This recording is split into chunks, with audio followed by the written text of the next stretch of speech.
I guess we'll start now.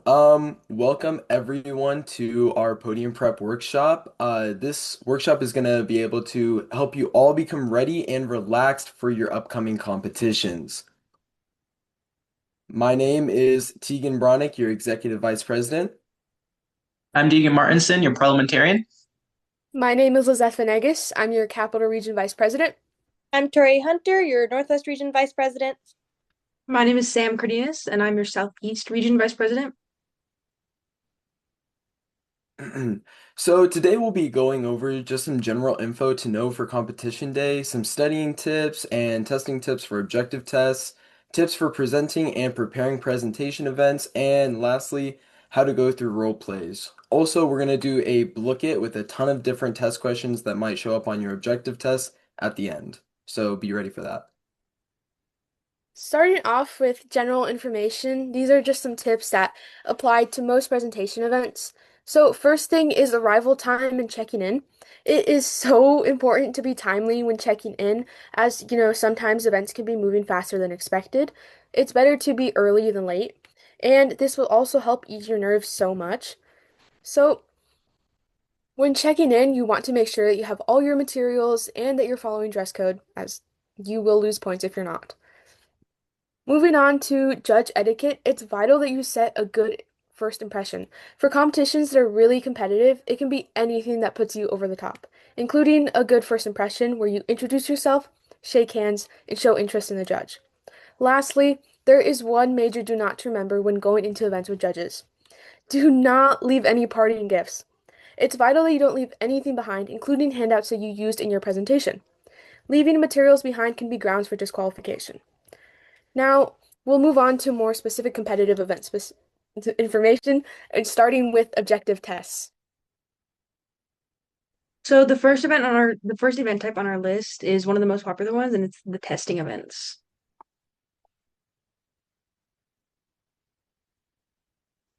Objective testing events, you probably already know what they are, but they are timed testing events that have 100 questions and they're all multiple choice and are on the topic that you choose. This year, some regions are doing on-site testing, which means they'll be taking the objective tests at your school, or not at your school, but at the where you are having your WLC. If you're unsure about if your school or if your region is doing on-site testing, please ask your advisor or email your region VP. Uh, I know for my region, it's just the middle schoolers who are testing on site, but it can be different depending on where you are.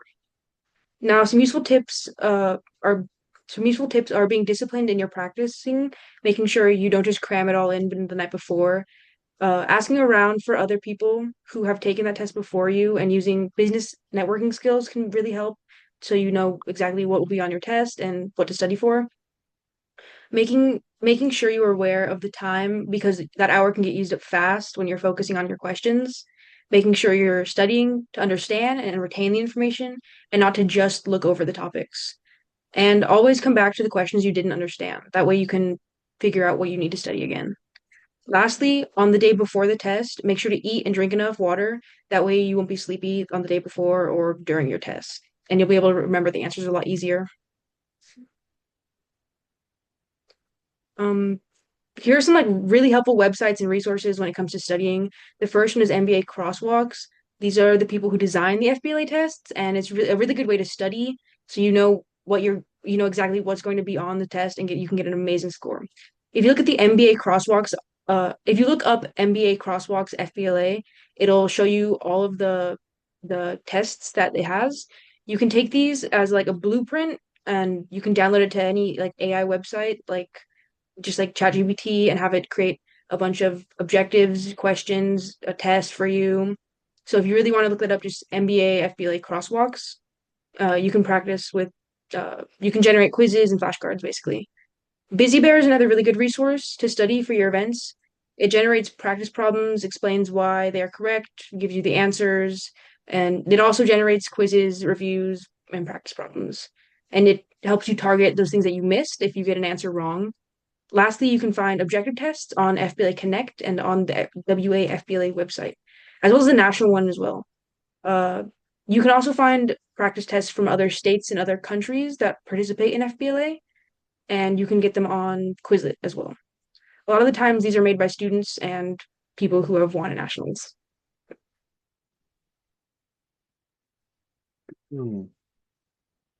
Now onto roleplay events. I know not every region does role plays at their regional conference, but it is still good to start practicing now so that you're ready for state. For role plays, we're going to go over where to find some sample role plays, tips on how to succeed, an example of a role play structure you could use, and some things you could do as a team or as an individual to control as much uncertainty going into your role play as possible. Next slide. To start, all the example role plays for every single event can be found in FBLA Connect. To find them, go to the Files tab in the More tab, go to Shared by National Office, then to High School Competitive Event Prep Resources, and then lastly to Sample Role Plays. Every single role play has at least 5 sample role plays that you can use, and some have even more. These are going to be the best bet when you're practicing for your role plays because these are past role plays that have been used and they're exactly the same thing that will show up in future role plays. So they're the best thing to get an actual feel for what the competition will be like. One of the best ways to actually practice the speaking portion of your role play is to use ChatGPT or any other AI's voice mode and have them act as an actual judge. Just add in one of the sample role plays, and then once you're done with your role play, you can ask for feedback and get a mock score back as well. Whenever you're going into a role play, it's good to have some sort of structure that you can follow so you can make the best use of your 15 minutes you have to prepare. Although there are many different structures you can use, there are some basics you should have in any structure. The first thing is an introduction. Start off with a professional greeting, something like, "It's so great to meet with you today," or "Thank you for meeting with me today." Next, state your name, role, and why you're having your meeting. The why is always going to be the problem that you're trying to solve, whether that's marketing, finances, customer engagement, or whatever else the problem may be. Next, really define the problem. You need to show that you have an understanding of the problem you're trying to solve and what you are trying to do.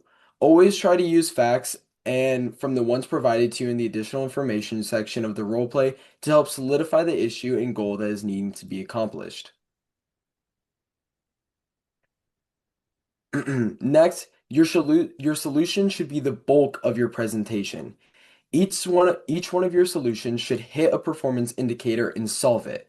For each solution, you should always state the name of it, why it will solve the issue or a part of it, how you are going to execute it, what your company should expect to see after executing it, and lastly, if you can, how it helps differentiate your company from customers.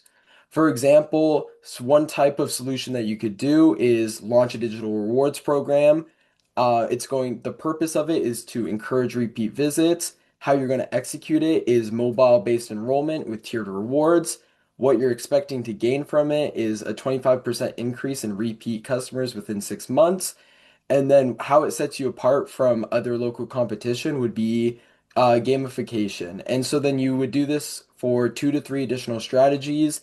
And then so you should always have as many strategies as you can possibly have, but then always make sure to choose the best ones and then explain why you're going with those choices to the judges. Next, talk about the financials / feasibility of the project. Every solution is going to have its different problems and costs, but also different rewards and returns. Make sure you always highlight those after you've chosen what you believe to be the best solution. After identifying the feasibility of the project, make sure that with any risks, you come up with strategies to mitigate them, and then that will increase the feasibility of the project. Risk management and feasibility are really what set apart like the top placers from the rest. And so being able to do this along with coming up with solutions is what's going to get you those top placements. And the final thing to do is simply to wrap everything up. So quickly restate your solution, how it solves the problem, and then most importantly, give them a call to action. So like actually ask them to do something like do I have your approval to move forward with this? Or if you're trying to ask them to become your business partner, like, I would love to have you on this team. Would you be willing to join? Something that's always going to just finish off strong and give them a really strong impression of your presentation. So I know that learning the structure and being able to apply it well takes a lot of practice. And so to get good at going through that structure, you have to go through a lot of the samples and practice applying that structure until you feel comfortable enough to do it in competition.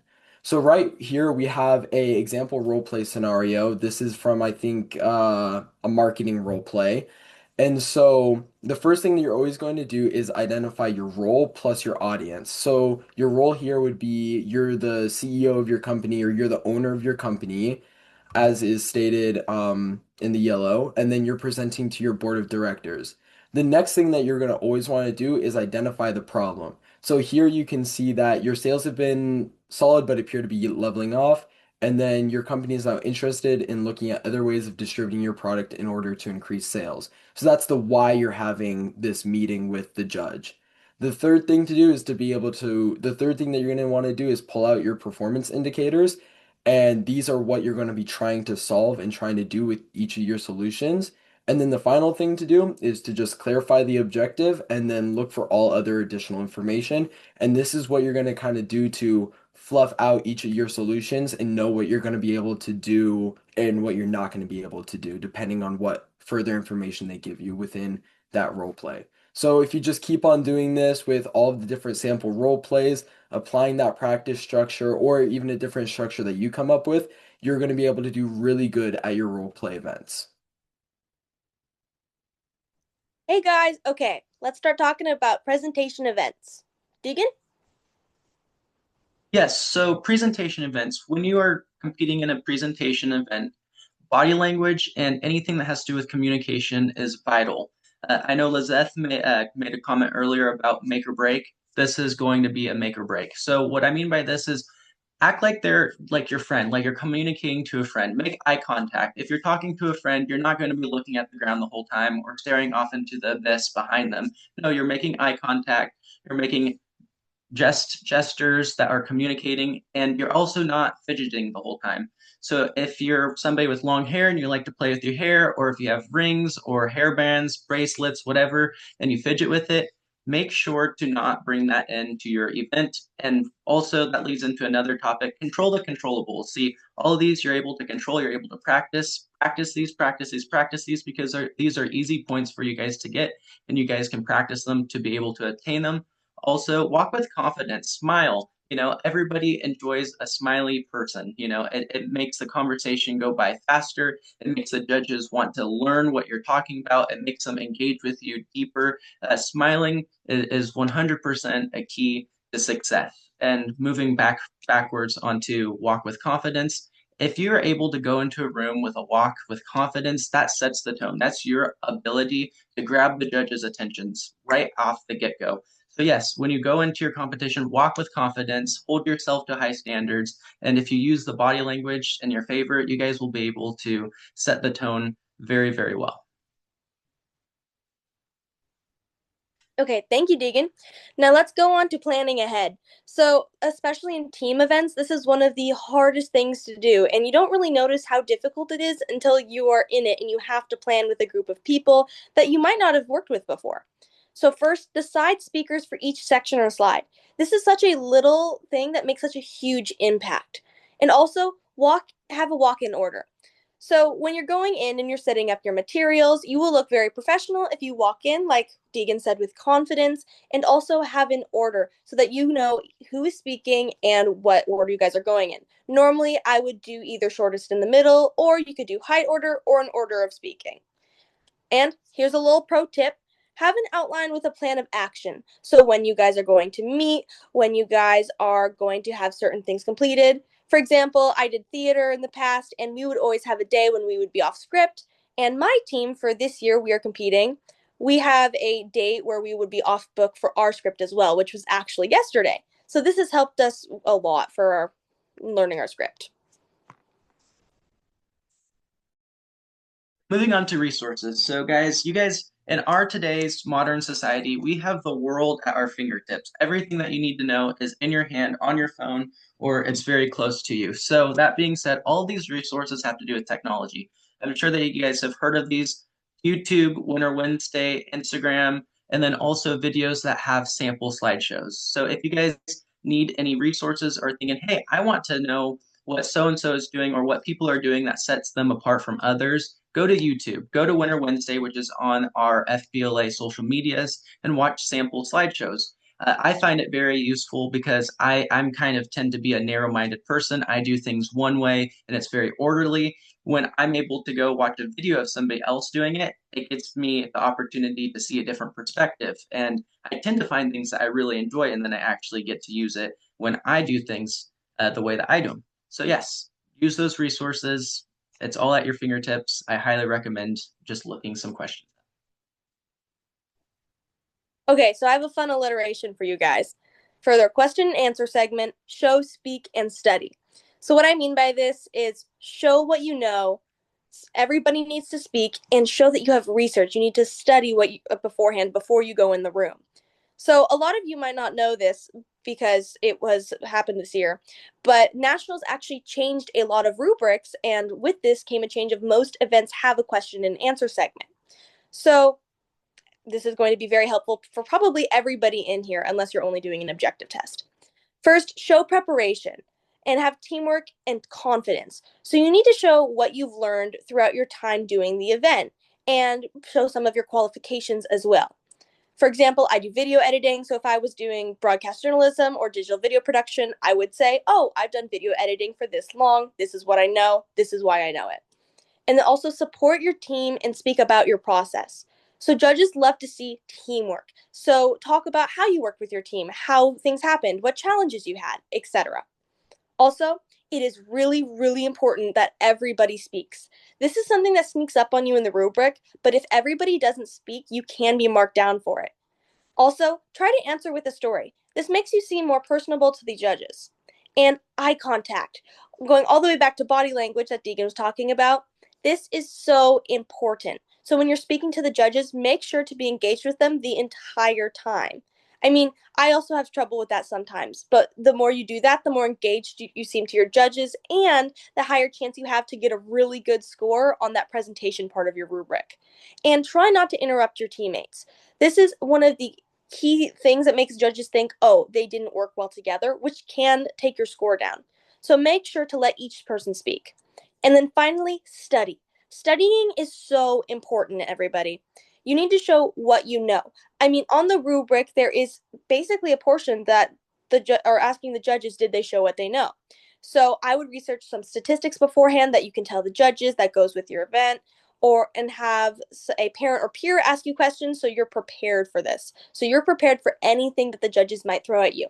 Because depending who you have, they might ask you if this was the hardest event you've ever done, or they might ask you about the financial aspect of an event you might have no idea about. So try to be covered on all parts of your question and answer segment. Moving on to rubric. Rubric is the key to success. The rubric it's the answers to the test essentially. On the rubric will show you everything that you need to do to be the best that you can be. So that being said, on the rubric you can see time, revise, and credit. So when it comes to time, make sure that you know how long your presentation is going to be and stay within that time, because if you don't, you will get points deducted. And then also use the time as kind of a way to know your teammates better. Know whose strength is time, who speaks really fast, who takes longer when presenting. And so, maybe use that to position who's speaking first, who's speaking last, who's speaking in the middle. And also make sure that you follow with the 2025-2026 guidelines. As previously mentioned, they have changed from previous years. And then revise. So just like you guys are making an essay for English, you write it up, you make your rough draft, then revise it, revise it, revise it. We have ChatGPT. You can plug it into ChatGPT, have it give you guys this advice. And there's other resources that were previously mentioned that will help you with that. And also ask your teachers, ask your advisor, ask your friends, get as much input as possible because the more input you get, the better that your work is going to be. And also grammar. Grammar is a big thing because in today's world, like I previously said, we have everything at our fingertips. You can plug it into ChatGPT and ask for it to fix the grammar. So those are really easy points to keep and not lose. And if you don't have good grammar, it's unfortunate because you could have had those points really easily. And so, yes, moving on to credit. Whenever you guys, even in the real world, past FBLA, not looking at competitions, if you guys are doing something and you use something from somebody else and you don't give credit, that is illegal. So make sure when you guys are giving your presentations that you are citing your resources and use this as an opportunity to stand out. One of my teams at my school, they wanted to get my advice on their presentation, so I sat down and I watched it, and at the end, they just kind of skimmed over the credit. They just left it on the credit page. This is a great opportunity for you guys to really relate back to the credits. Hey, so the first cited resources, this is where we got the information on the stats that we talked about. The second one is where we got our information about blah blah blah blah. We got it from X University. It will make the judges more intrigued with your presentation, and it overall brings it all together much better.